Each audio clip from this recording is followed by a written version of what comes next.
Bonjour à toutes et à tous et bienvenue dans ce nouvel épisode du podcast. Aujourd'hui, nous avons le plaisir de recevoir Laure Zéboulon, directrice des sciences cognitives appliquées à l'école Jeanine Manuel. Merci beaucoup de nous rejoindre aujourd'hui. Je vous en prie. Pour commencer, pourriez-vous nous expliquer en quoi consiste votre rôle en tant que directrice des sciences cognitives appliquées à l'école et quelle est la mission de ce département au sein de l'école? Bien sûr. Donc, moi, je suis chercheuse en sciences cognitives, en charge de l'innovation pédagogique à l'école. Donc, j'ai un parcours un peu atypique, comme c'est souvent le cas chez celles et ceux qui travaillent sur le cerveau, dans le sens où je suis mathématicienne de formation. J'ai fait des études à l'EPFL et je me suis spécialisée en probabilité avant de faire un master de finance et d'économie à la London School of Economics et passer la première partie de ma carrière professionnelle en mathématiques financières et en finance de marché. Mais j'ai toujours été passionnée par les maths, par le raisonnement, par les mécanismes cérébraux qui sous-tendent la résolution de problèmes, l'apprentissage. Et donc à un moment de ma carrière où j'étais en charge de la formation et du management de profils très variés, des équipes de commerciaux, des équipes de quant, etc., j'ai voulu retourner aux fondamentaux et reprendre des études de neurosciences à l'école normale supérieure.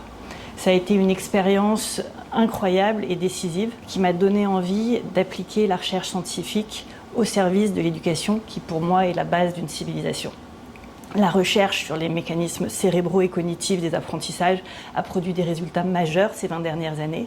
On sait de plus en plus de choses sur le fonctionnement de la plasticité cérébrale, sur l'importance de l'attention, de la prédiction, du retour sur l'erreur dans les apprentissages, le rôle déterminant du sommeil, les effets de la nutrition, etc. Autant d'ingrédients qui sont essentiels à l'apprentissage dès la petite enfance, mais bien sûr tout au long de la vie. Mon rôle à l'école, c'est vraiment de faire le lien entre les avancées des sciences cognitives et le terrain éducatif afin de les traduire concrètement en pratique pédagogique.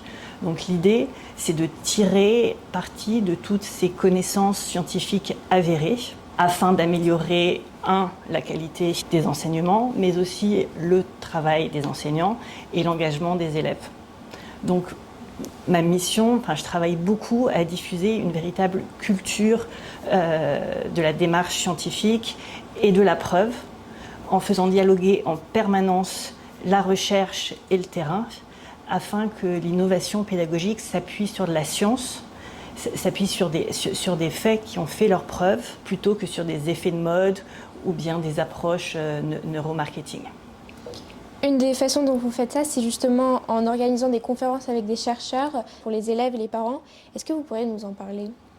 Donc, notre mission vise vraiment à promouvoir et à diffuser une culture de la démarche scientifique fondée sur une démarche rigoureuse qui intègre le questionnement, l'observation, la formulation d'hypothèses, l'expérimentation contrôlée et l'analyse critique des résultats. Et donc, cette démarche vraiment constitue le socle essentiel du développement de l'esprit critique. Et donc, à une époque où on est saturé par l'information, par plus des croyances que par les faits, mon but est vraiment de redonner la parole aux experts et apprendre aux élèves à dire « je ne sais pas ». Et donc c'est vrai qu'on a la chance à l'école de faire intervenir des grands scientifiques régulièrement. Donc ce qui change, c'est le format. Donc parfois on fait des conférences, comme lorsqu'on a reçu Esther Duflo et Abhijit Banerjee, où là ça a été une grande conférence avec l'ensemble de la communauté apprenante, c'est-à-dire les élèves, les professeurs, ainsi que leurs familles. Plus récemment, on a reçu Stéphane Mala, qui vient d'ailleurs de recevoir la médaille d'or du CNRS, et qui a parlé mathématiques, sciences des données à l'ensemble des secondes. On a eu la chance d'accueillir aussi Marc Lachaiseret pour une conférence d'astrophysique qui a passionné là encore l'ensemble des lycéens. La semaine dernière, on a eu la chance de vivre une expérience scientifique immersive où on a reçu l'équipe de NanoRumeur. Donc c'est un projet initié par Giancarlo Rizzi sur la déperdition du message lors de la transmission. Donc après, l'idée c'est vraiment de faire venir des experts dans leur domaine. Donc c'est vrai qu'on a une approche très scientifique, mais pas que. Par exemple, actuellement, je fais un cycle de conférences avec Raphaël Enthoven pour les lycéens. Donc il s'agit, ce qui ne s'intègre pas dans le cadre classique du programme de philo, mais c'est vraiment une éducation citoyenne Il nous a parlé de pourquoi la vérité perd-elle sa valeur en démocratie, sur le rôle du débat, etc. À l'époque, je me souviens, c'était avant les Jeux Olympiques, on a eu la chance de recevoir Mathieu Le Hanner à l'école, qui nous a parlé de la vasque et de la flamme olympique. Donc mon but, c'est vraiment de redonner la parole aux sachants. Dans un monde où tout le monde occupe souvent l'espace public, sur les réseaux sociaux, à la télé, etc., sans avoir de réelles connaissances sur le sujet. Et vous encouragez les élèves eux-mêmes d'explorer toutes ces sciences, notamment les neurosciences, à travers par exemple la compétition Brain Bee. Donc vous collaborez souvent avec l'Institut du cerveau. Quel est l'objectif de cette collaboration, de cette initiative ? Tout à fait. Donc le Brain Bee, c'est une compétition internationale de neurosciences destinée aux lycéens, qui vise à leur faire découvrir des bases de neurosciences, les grandes questions de recherche et encore la démarche scientifique. Donc ils y approfondissent des notions de biologie, de cognition, de santé, et ils ont même l'occasion de collaborer, de discuter avec des chercheurs, ce qui en fait un examen académique exigeant et en plus un formidable outil de sensibilisation à la démarche scientifique. Donc plus concrètement, comment ça se passe ? Les élèves travaillent jusqu'au mois de mars pour se préparer à une épreuve nationale qui a lieu à l'Institut du cerveau. Donc ça se déroule sur une journée, il y a une épreuve écrite portant sur des neurosciences de base, une épreuve d'identification neuroatomique, un quiz, des discussions avec des chercheurs, etc. Et le vainqueur rejoint les autres vainqueurs nationaux pour la compétition internationale. Donc c'est vraiment une superbe opportunité de découvrir des concepts de neurosciences qui d'habitude sont abordés au niveau universitaire. Oui, c'est vrai que c'est une discipline assez spécialisée et on n'a pas forcément accès à ce savoir au lycée. Est-ce que vous pensez que comprendre le fonctionnement du cerveau devrait être un savoir universel et pas seulement réservé à ceux qui envisagent une carrière spécifiquement en neurosciences ? Ah, absolument. Pour moi, ça devrait vraiment être un savoir universel, pas du tout destiné seulement aux étudiants qui veulent poursuivre dans les neurosciences, parce que cela permet vraiment d'éclairer et de mieux comprendre comment on fonctionne, comment fonctionne l'autre, comment nous gérons nos émotions. Et puis surtout, ça permet de développer une métacognition, c'est-à-dire une pensée sur nos propres pensées. Donc je pense qu'il y a un véritable engouement pour les neurosciences dans la société. Il suffit de voir l'adhésion aux grands neuromythes, etc., qui parfois simplifient trop ou disent des bêtises. Donc je pense même en tant que citoyen, comprendre comment fonctionne son cerveau est un outil extrêmement puissant, et c'est pour ça qu'à l'école, très tôt, dès le primaire, on introduit des cours sur le fonctionnement du cerveau. Si on explique aux enfants comment fonctionne leur attention, le growth mindset, c'est une chose de dire à des élèves « sois attentif en classe », mais qu'est-ce que ça veut dire concrètement ? Ça veut dire être comme ça, ne pas bouger, pendu aux lèvres des professeurs. On sait que c'est pas possible. On sait que c'est pas possible pour les adultes, on sait que c'est pas possible pour les enfants. Maintenant, comprendre le mécanisme biologique sous-jacent à l'attention, pourquoi c'est le propre de l'esprit humain de partir et comment les aider à trouver des outils pour ramener leur attention, c'est extrêmement intéressant et ça les passionne. Pareil sur le growth mindset.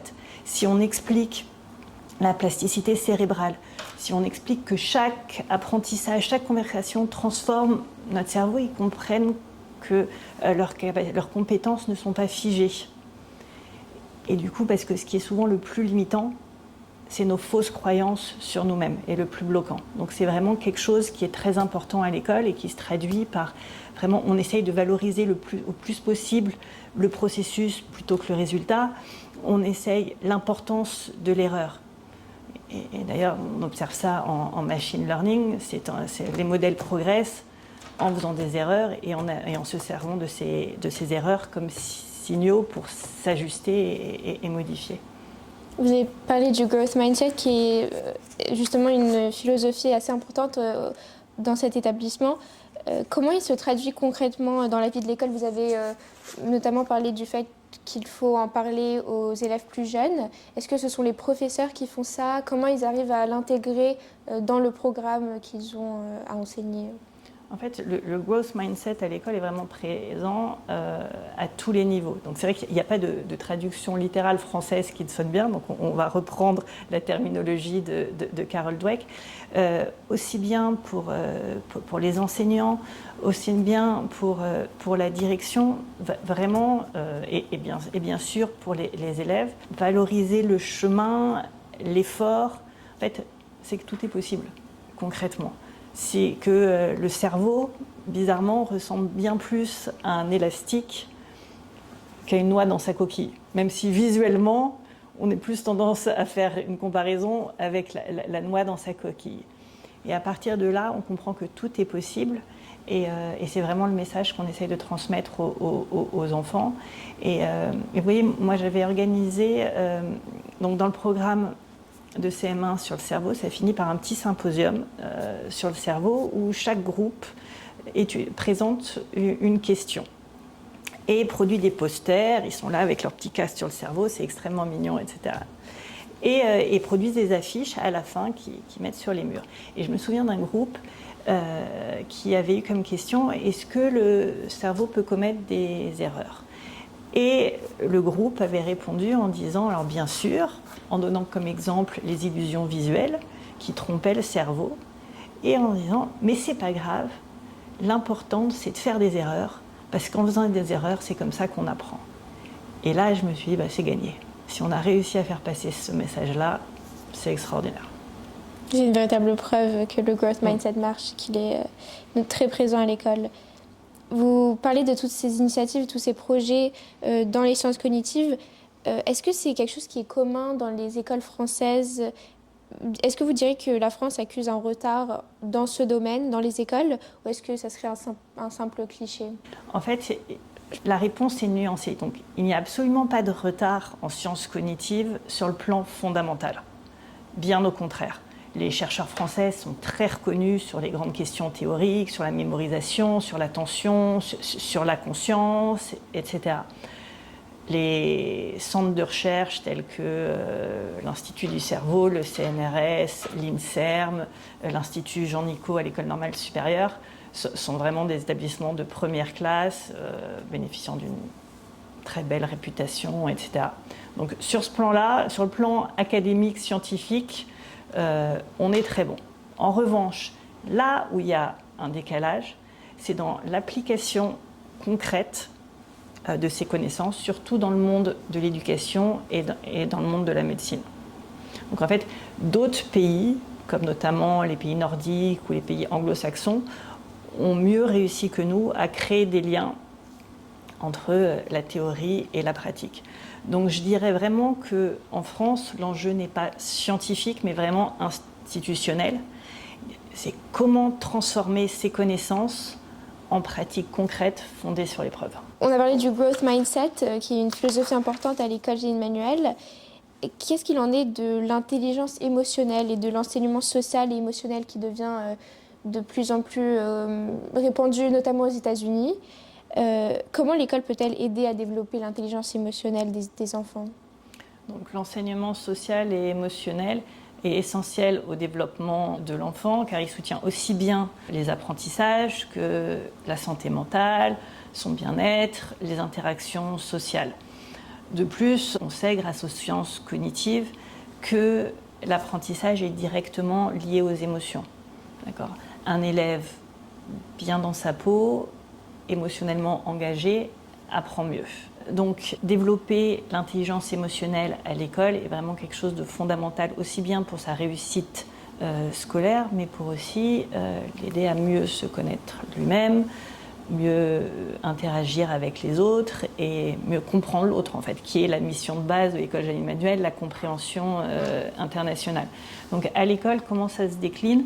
Donc dès la maternelle et au primaire, il y a des programmes de social emotional learning, donc avec beaucoup de focus mis sur les émotions, et puis ils essayent d'intégrer ça aussi à des situations de vie concrètes. Il y a un programme de résilience en 5e, après en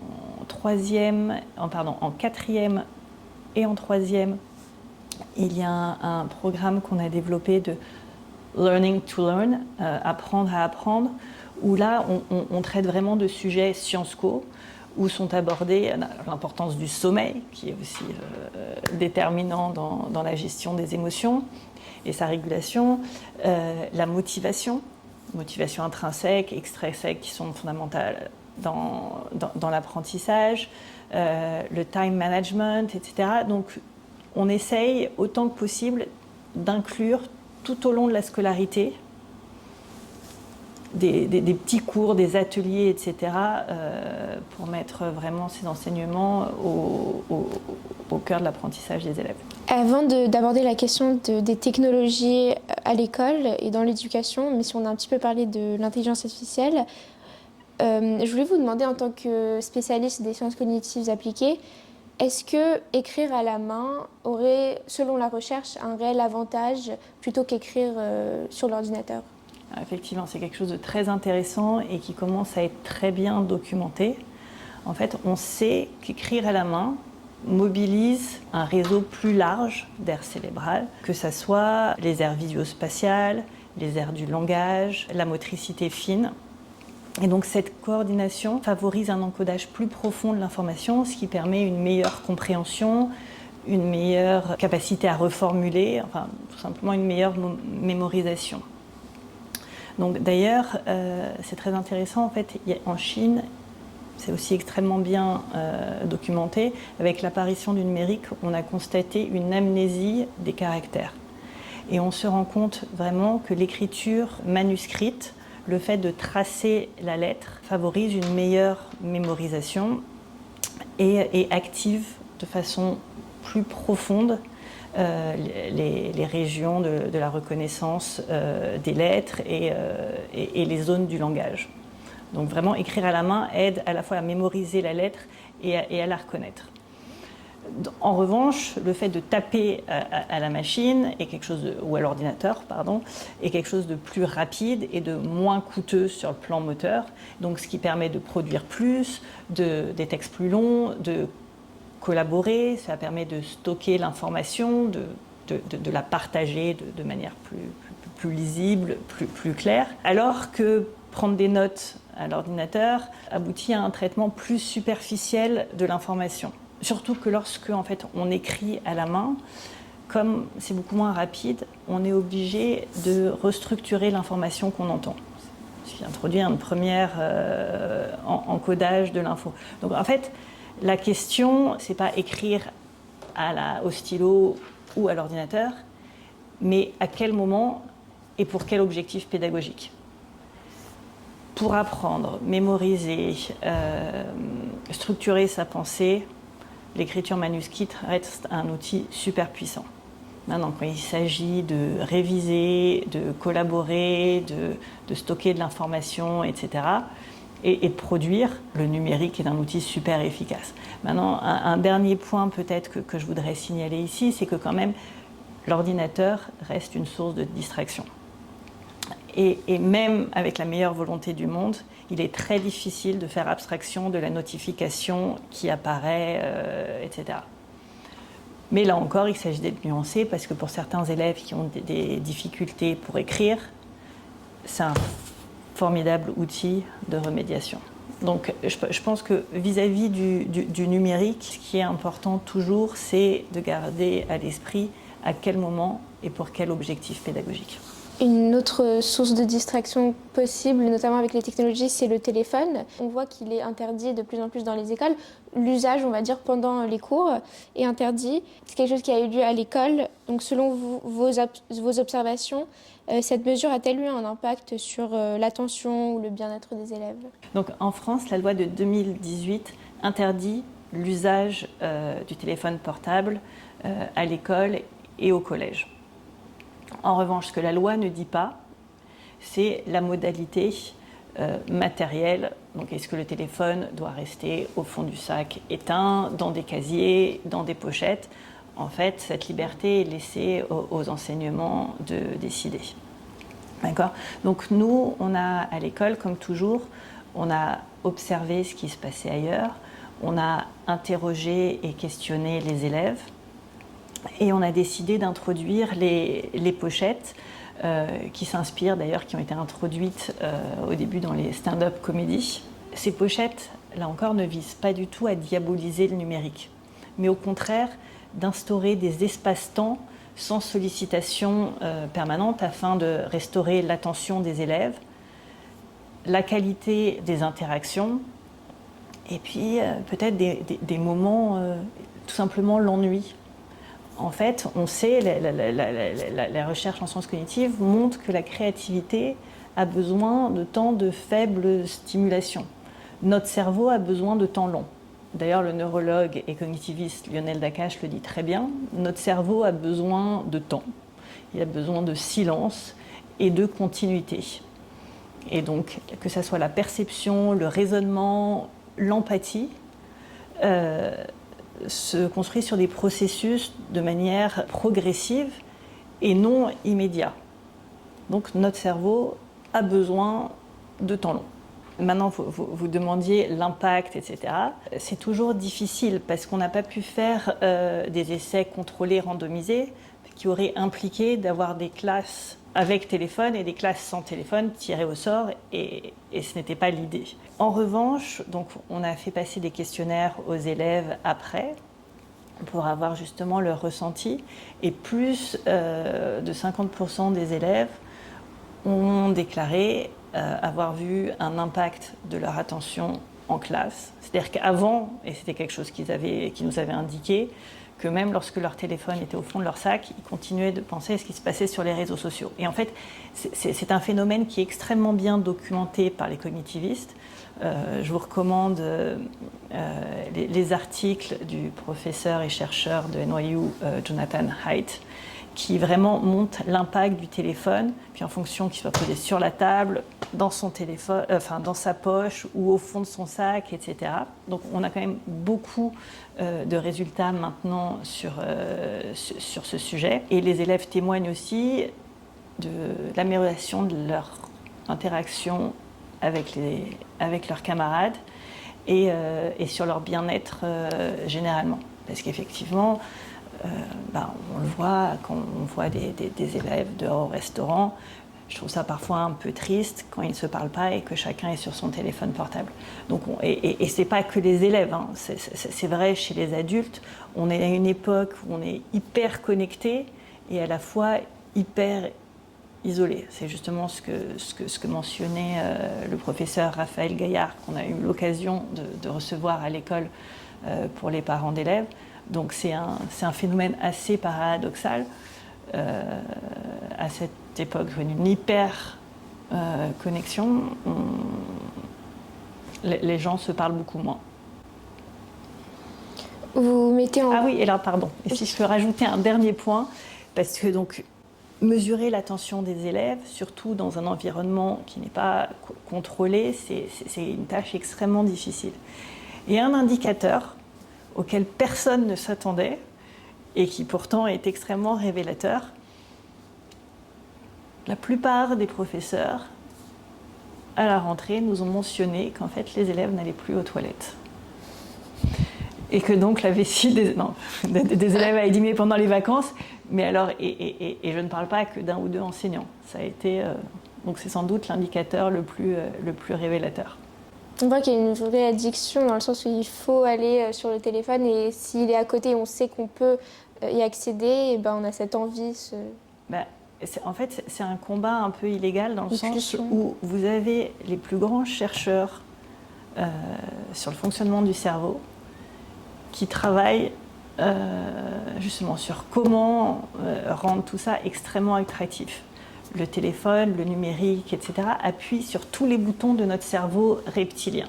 Face à ça, vous avez des adolescents dont le cerveau n'a pas fini de maturer, en pleine maturation, etc. Donc c'est complètement inégal. On voit comment déjà les adultes ont du mal à se séparer de leur téléphone, ont du mal à ne pas regarder la série d'après, etc. Donc on met des enfants et des élèves dans une situation extrêmement difficile. Donc notre rôle, en fait, et c'est ça l'introduction de ces pochettes, c'est de les aider à respecter la loi. L'interdiction à tout prix, pour moi, n'a pas de sens parce qu'il y aura de toute façon des élèves qui auront plusieurs téléphones dans leur sac.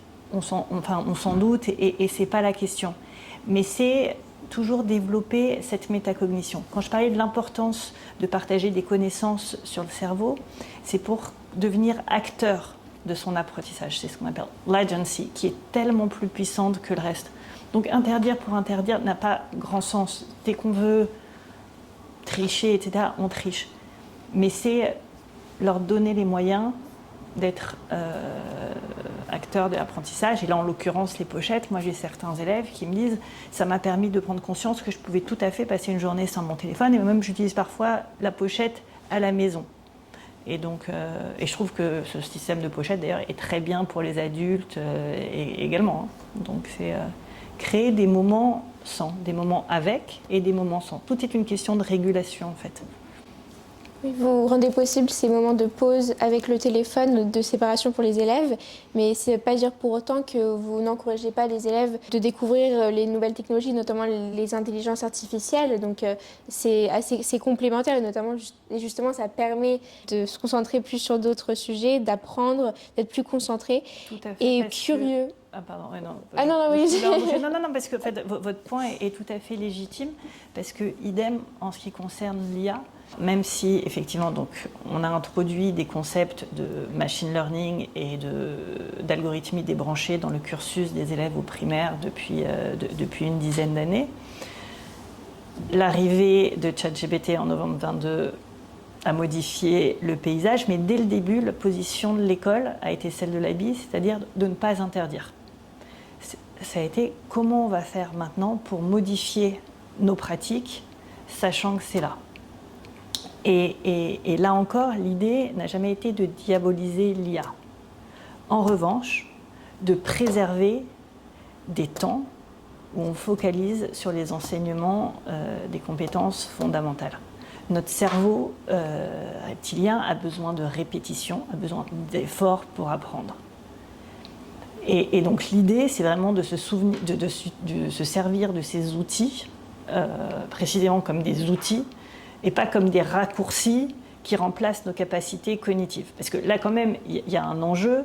Autant on parle c'est la nouvelle révolution. La révolution industrielle, on a cédé nos capacités motrices au profit de la machine. Là, on est à un stade, à l'étape d'après, où potentiellement on peut céder nos capacités cognitives à la machine. Donc, c'est pas du tout l'enjeu. L'idée, c'est vraiment d'apprendre à se servir de ces outils de manière critique et raisonnée. Donc, en aucun cas de les diaboliser, mais quand même de préserver des temps sans, parce que c'est comme ça qu'on apprend aussi. Donc c'est pour ça qu'on continue à faire des devoirs en classe où les professeurs demandent de ne pas utiliser d'outils d'IA, etc. Et en revanche, on instaure des temps autres, comme ça a été le cas lors des AI Days, où l'idée, c'est d'enseigner l'IA. Alors, d'enseigner l'IA aussi bien en tant que matière théorique, c'est-à-dire on a fait intervenir tout un tas de conférenciers. Là encore, l'idée, c'était pas de dire pour ou contre l'IA, mais vraiment de comprendre comment ça fonctionne. Quand on sait que c'est un modèle probabiliste derrière, on arrête de voir ça comme un oracle, de comprendre que les hallucinations font partie intégrante de ces modèles probabilistes, quelles sont les limites, les biais, l'impact écologique, comment formuler un bon prompt, comment analyser, comparer les réponses qu'on reçoit, tout un tas de sujets passionnants. Et donc j'ai voulu faire venir à la fois des philosophes, donc on a eu la chance d'accueillir Raphaël Enthoven, Gaspard Koenig, pour parler des enjeux éthiques. Et on a eu le grand plaisir d'avoir Gilles Babinet aussi à l'école, Samuel Nowakowski, chercheur à l'INREA, Justine Cassel. Donc eux sont plus parlés des enjeux scientifiques associés à l'IA. Mais enseigner l'IA, c'est pas juste parler des modèles, c'est aussi apprendre à se servir de ces outils, parce que ces outils vont faire partie du monde des élèves de demain, quand ils travaillent, etc. Et donc le rôle de l'école, c'est aussi de les former. Et donc c'est pour ça qu'on a pensé à un IA-hackathon sur l'usage éthique et responsable de l'IA. Et là, ce qui était particulièrement intéressant, c'était que l'IA était à la fois le sujet d'étude et l'outil pour le résoudre. Et là, donc à chaque fois, donc en l'occurrence par exemple les AI Days pour le lycée, on avait 1000 élèves. Donc ça a été une compétition par équipe, des équipes de 5 élèves qui travaillaient sur des thématiques spécifiques, que ce soit IA et éducation, IA et société, IA et environnement, etc. Et les projets ont été juste remarquables. J'avais fait exprès de choisir une grande liberté dans les supports parce que je voulais que ça soit le plus inclusif possible. Il y en a qui ont par exemple fait un rap sur l'IA qui était dans les paroles, était juste brillante. Certains ont créé des apps. Il y a franchement des startups, il y a 200 projets de startups qui sont d'autres des agences spécialisées. Enfin bref, les projets des élèves étaient vraiment remarquables. Et donc pour moi c'est très important d'accompagner les élèves dans leur usage parce qu'en fait on observe un phénomène assez inouï. Si vous voulez, on a quasiment la totalité des élèves chez nous qui utilisent des outils d'IA de manière régulière. Et selon l'enquête Thalys de l'OCDE pour 2024, moins de 20% des professeurs ont indiqué avoir utilisé un outil d'IA dans leur pratique sur l'année 2024. Donc on a ce qu'on appelle un véritable guidance gap. Donc ceux qui d'habitude transmettent la connaissance, que sont les professeurs et les parents, sont des néophytes sur le sujet. Et donc les élèves sont seuls face à des outils super puissants et très accessibles. Comme basés sur le langage oral, on a l'impression que voilà, on a un oracle en face de nous et donc ça peut être extrêmement, extrêmement dangereux. Donc notre rôle, c'est de développer l'esprit critique des élèves par rapport et leur faire développer un certain discernement par rapport aux productions de tous ces outils d'IA. Est-ce que vous sensibilisez également les professeurs ? Vous avez parlé des professeurs qui ne sont pas forcément... Ah oui, alors c'est justement donc un gros enjeu. En fait, il y a quand même cette révolution des IA génératives fait apparaître de nombreux enjeux. D'abord, définir un cadre éthique et transparent. Se pose la question de la protection des données, parce qu'il s'agit d'élèves mineurs, donc le RGPD est plus contraignant. Et quand on sait que les principales IA, que ce soit ChatGPT, Claude, enfin, toutes ces IA privées américaines reposent sur le Cloud Act, donc ils ont accès aux données des élèves, donc se pose la question de... Donc, il n'existe pas encore de modèle souverain complètement ouvert, donc c'est très difficile d'avoir un message et une solution à apporter pour les étudiants. Pour l'instant, les OpenAI, Mistral et autres se basent principalement sur les universitaires. Mais donc ce sujet de l'IA à l'école est un vrai sujet dont on ne parle pas assez, parce qu'il n'y a pas de cadre clair en termes de quels outils les élèves peuvent utiliser en toute sécurité, même en termes de data privacy. Et l'autre gros point est la formation des enseignants. Et donc je vous parlais de ce guidance gap qu'on essaye de fermer. Et donc de la même façon qu'on organise des AI Days pour les élèves, on organise des AI Days pour les enseignants. Beaucoup d'initiatives à l'école pour les enseignants. On fait une newsletter de façon par période à destination des enseignants et du personnel administratif de l'école. On organise des cafés IA, des forums de discussion pour partager les bonnes pratiques, etc. Les journées pédagogiques, où on fait là encore venir des chercheurs et on organise tout un tas d'ateliers. Donc, parce que pour les enseignants, c'est quand même extrêmement compliqué parce que ça remet en cause... Bon, tout d'abord, l'IA remet en cause beaucoup des fondamentaux de l'école. Le rapport à la connaissance, les devoirs à la maison, l'évaluation. Et surtout, on est à un stade où il y a énormément d'outils, ça avance très très vite. et beaucoup d'outils se créent, d'autres deviennent obsolètes. Donc il s'agit pour les enseignants à la fois de modifier leurs pratiques pédagogiques, mais potentiellement sur un outil qui demain ne sera plus utilisé. Donc il y a vraiment une réflexion qui doit avoir lieu sur comment intégrer ça, comment former les élèves le mieux possible et comment former également les enseignants. Donc ce sont vraiment des réflexions qui nous mobilisent beaucoup. Juste pour revenir sur l'usage de l'IA par les élèves, plus largement, je voulais vous demander s'il y a une façon d'intégrer l'IA dans l'éducation d'une façon qui ne nuirait pas forcément à l'autonomie cognitive des enfants, donc de leur effort de réflexion. L'idée, c'est de former des élèves à ne pas devenir dépendants à l'IA, mais de savoir s'en servir. C'est comme tout à l'heure on disait avec le numérique. À quel moment s'en servir et comment et quand s'en passer. Et je pense qu'il est très important de réfléchir à comment continuer de former les élèves aux savoirs fondamentaux, l'enseignement plus classique, peut-être en intégrant de l'IA par les enseignants, l'utilisation d'un chatbot en histoire sur le personnage de Marie Curie peut être... Enfin, il y a des projets extrêmement intéressants, mais là, on parle d'un savoir plus fondamental. Moi, je fais partie de ceux qui considèrent que continuer d'enseigner les mathématiques est quelque chose d'essentiel. En fait, c'est vrai qu'il y a tout un discours autour de maintenant les élèves ont juste besoin d'être capables d'avoir de l'esprit critique. Mais l'esprit critique, aux dernières nouvelles, c'est pas une compétence qui tombe du ciel. C'est vraiment quelque chose qui se travaille. On a besoin de développer des connaissances sous-jacentes.